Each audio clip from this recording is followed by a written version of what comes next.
My name is Brandon Keplinger. I'm the district fisheries biologist basically for the eastern panhandle of West Virginia. I'm a warm water fisheries biologist. A couple years ago we decided to take on a project where we field spawn native brook trout in order to get their eggs into the hatchery, increase survival significantly of those fertilized eggs, and use them for reintroductions throughout the Cape and River drainage to begin with. So it's a system where we go out, we run genetic analyses of the brook trout in these populations to make sure that they are indeed heritage strain fish, our native stock, within the watersheds, the low elevation watersheds in the Potomac River in West Virginia. And if they are indeed heritage fish, then we go out, field spawn them, bring them in here, grow them up to a fairly small fingerling size for repatriation, stocking these streams that brook trout have been extirpated from historically for a variety of reasons. pH isn't typically our limiting factor over here. Normally it is sunlight exposure to the streams, which heats the streams up to a temperature that brook trout cannot thrive and survive in, or sedimentation, or events that's caused significant impacts to their habitat. Our goal here is to recognize where brook trout have been extirpated and fight back against that zone of extirpation. So as warming waters, development, sedimentation impacts these streams coming from east to west, we're trying to stop that and work with non-government agencies to help get those streams in better shape, get the habitat back, get the springs in better condition, and keep temperatures cool for longer swaths of the stream, so these brook trout can get back in there through our aid and reproduce and generate a population for the natural heritage of these areas, and of course for anglers to utilize as a fishery. I'm Jake Whalen. I'm the fisheries manager here in District 2. It's a 8-county district. Primarily my job is to oversee our public access sites, which sits right now between 60 and 70 in an 8-county area. So on the road a lot, but it's a real pleasure to also be here and get to cross over into some cold water work occasionally. And this facility's been really intensive. Thankfully we have Becca here to feed and oversee the day-to-day processes of raising brook trout. But I've also kind of stepped in and been able to do some carpentry work where necessary, help out with some plumbing work where necessary. It seems like there's always something in aquaculture, and especially with the specific needs of brook trout, it makes for just a different challenge. So this has been a lot of fun, and hopefully it keeps growing, and hopefully we get more and more eggs each year, which so far has seemed to definitely trend in that direction. My name's Seger. I take care of the fish here. I'm a hatchery technician at Reintroduce for the DNR. Right now we have about 1,000 fry that we've been feeding, and I feed those brine shrimp along with bloodworms and mites and shrimp. And then we have about 40 big fish that I feed right now, which are krill and bloodworms and mites and shrimp. And I just take care of everything, clean the tanks every day, make sure that all the fish are doing good, salt them when they get sick, and let Brandon and Jake keep kind of an update on what all's going on around here. I'm originally from Wardensville. I didn't quite know what I wanted to do once I got out of school, sort of, I guess I could say. And the guy that was here before, he kind of got me in contact with Brandon, and I've been working with the DNR ever since, taking care of all the fish. This is a mixture of brine shrimp and bloodworms, and I think I have some mice and shrimp chopped up in there too. And I just go through every day, clean the tanks out, and then I feed them. And I usually come back in the afternoon and feed them again to make sure everything's good before I leave for the evening.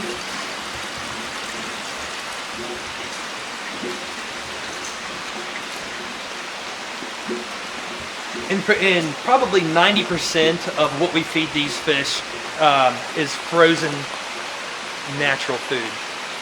So like Becca was saying, The smaller the organism, we feed that to them when they're swimming up and their mouths are small, so they can handle that, like brine shrimp and bloodworms. And as they get older, we start feeding them stuff like krill and then I usually go and I'll get worms or bugs, anything of the sort that I can find and chop up and throw in there to them just to get them active and eating and get them. Some of them will jump up even when they're really hungry. Yeah, we want these fish to be dry fly fish. So not all of our eggs come from our brood fish here. A lot of what we'll do in that October time frame Brandon was talking about is actually field spawn 2 fish from the same stream and even the same pool. We'll try and catch a female who's already deposited some eggs on the red and subsequently catch a male out of the same pool or nearby pool, and that's pretty cool because we'll have the same genetic makeup of what fish would have naturally occurred in that pool. And so that's a good way to just make sure that our end product, our end result, the fish that we turn out are as close to a natural wild brook trout as you can possibly get. And so basically how that process works is we'll get some eggs from the female, get milk from the male, and essentially we've got a Tupperware container with holes in it so that the stream can naturally flow through the container, and the process of water hardening begins. That lasts typically about an hour, a little under, a little over, and during that time you can tell by the complexion of the egg whether or not they took, and from there we keep them wet and bring them here to the facility to these bad boys. So a lot of our fish that get turned out are 100% natural brook trout. We do not have not utilized thus far, and don't plan on utilizing fish as broodstock that have been hatched throughout this hatchery. The broodstock that we have were retained from streams. They were already adults, and they were already strongly influenced by the streams that they came from and their natal streams before we brought them into this facility, as we're working on them, trying to develop broodfish out of them. When we spawn them and their eggs hatch, those eggs go back into reintroduction efforts. So this isn't going to be a system where we are iteratively keeping fish in the hatchery and using the offspring of fish that were developed through our broodstock in here as broodstock. Those fish are all going out to the streams. So our intentions are to utilize wild fish, heritage strain wild fish, for all of our stocking and reintroduction efforts. So our brood fish here are actually from several different streams, some being from the Shenandoah drainage, others being from the South Branch of the Potomac drainage, and the Kakapan as well. This is a Kakapan stream that feeds this facility.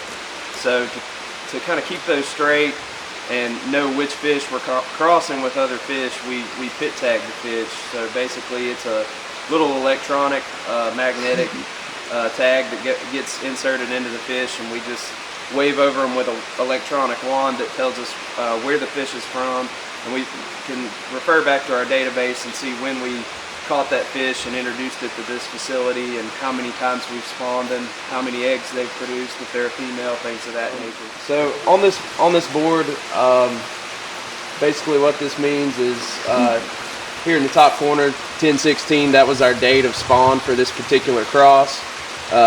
This is the code for the stream where the donor fish came from.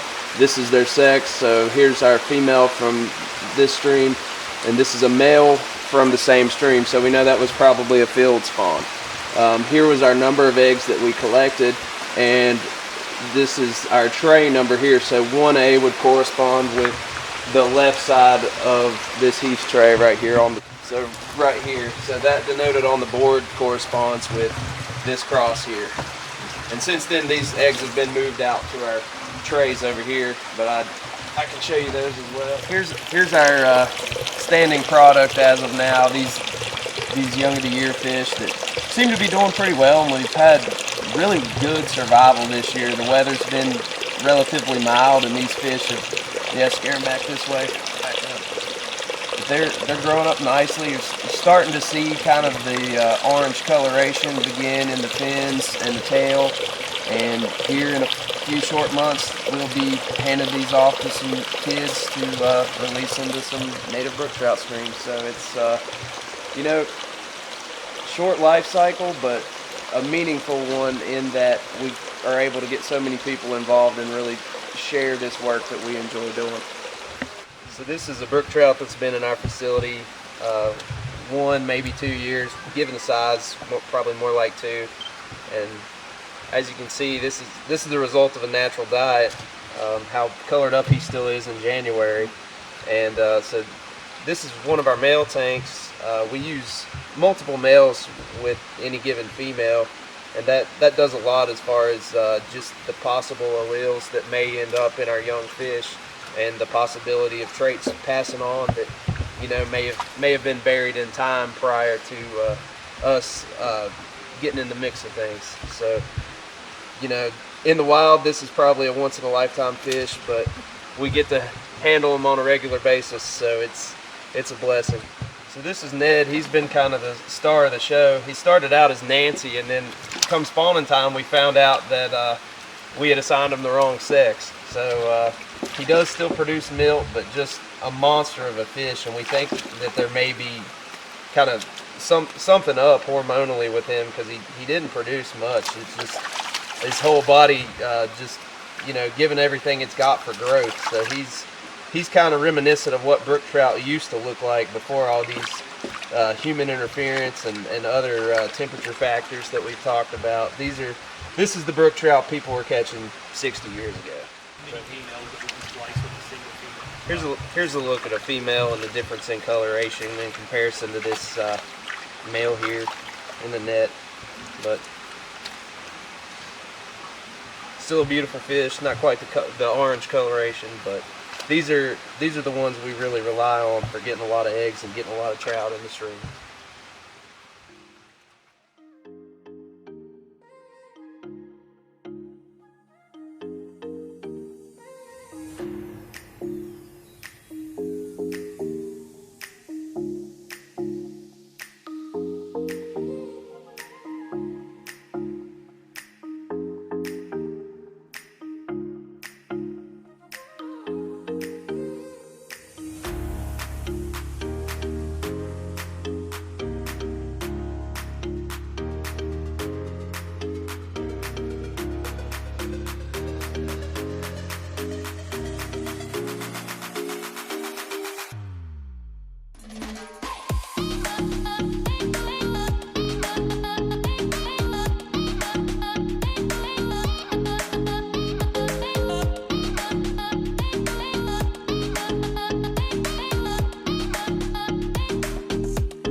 You got these things.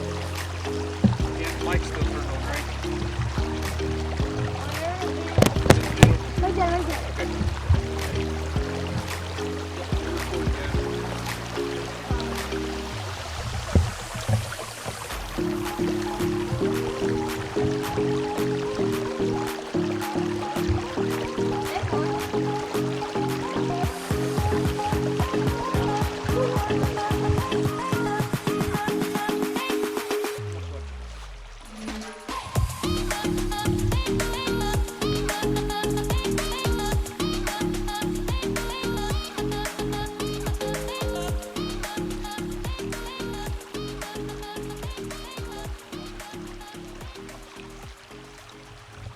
Today we stocked native brook trouts and native brook trout streams, and my favorite part was bagging up the fish and letting them watching them like swim away after we released them. Today we re-release native brook trout into native brook trout streams for them to reproduce and grow. And my favorite part was just releasing them and watching them spread out into the streams.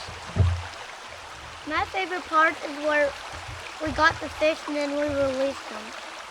Today we were releasing all our brook trout from the hatchery, and we were putting them into the stream so we can grow more and more fish. And my favorite part was releasing the fish and watching them swim away.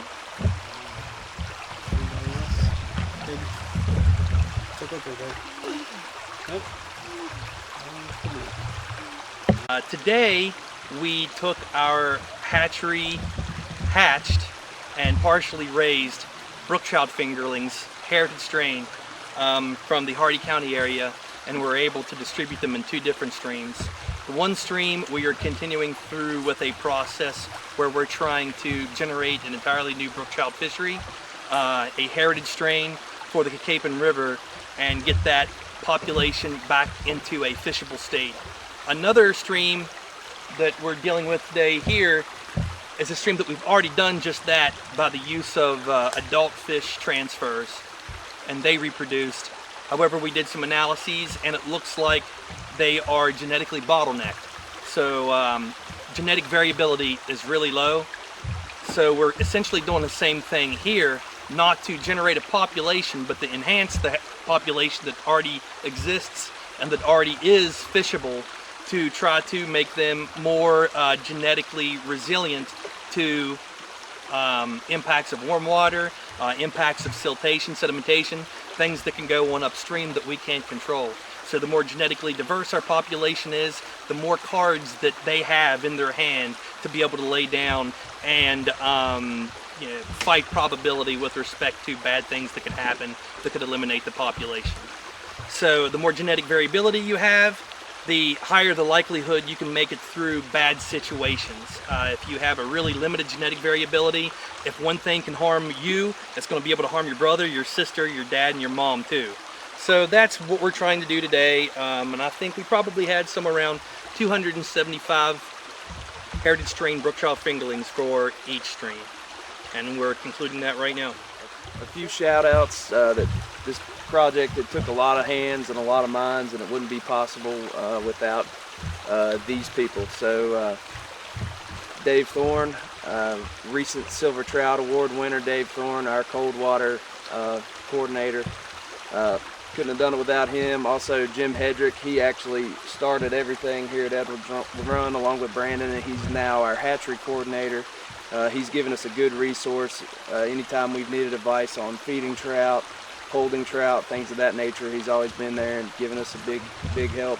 Couldn't have done it without Rebecca Seger. She feeds our trout twice a day, takes care of them, always keeps an eye on our facility there at Raymond Farms, and the guys at Raymond Farms have given us a hand there as well. And besides those, just all the other District 2 employees who preceded me and anyone along the way who have helped out, be it on their wildlife management area, there at the facility, at the office, or just volunteers out here helping us throw trout in the creek. It's been an awesome experience, and we appreciate each one of you. Also, a big thank you to Clay Rains for all the work he did there at the facility. Also Jeff Williams, Eric Hevner, and Kevin Black, our hatchery folks that have given us a hand.